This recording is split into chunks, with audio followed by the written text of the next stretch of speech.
तुम जाकर सो जाओ अजलान। तुम्हारा शुक्रिया आज के लिए दुआ। किस बात का? मतलब नैला तुम्हारे साथ इतनी फजूल बातें करती है और तुम उसे हॉस्पिटल ले गई। जेलस होती भी है तो क्या, इस हाल में तो कम से कम उसकी मदद करूंगी ना। तुम अपने दिल में बिल्कुल भी बुग़्ज़ नहीं रखती हो। मैं जानती हूँ कि किससे कीना रखना है और किससे नहीं। हो क्या जाता है यूं अचानक? तुम उस बात का जिक्र क्यों नहीं करते? कौन सी बात का? मैंने कहा था कि मैं किसी और के साथ थी।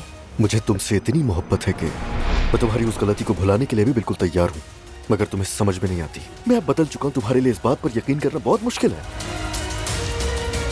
घर को छोड़ने वाली और तलाक चाहने वाली तुम थी, फिर वापस भी आ गई। इसका मतलब और भी मसाइल है। तुम्हें अपने शौहर से दोबारा निकाह करना है, फिर मैं तुम्हें दोबारा तलाक दिलवा दूंगी और कफालत भी ले लेंगे।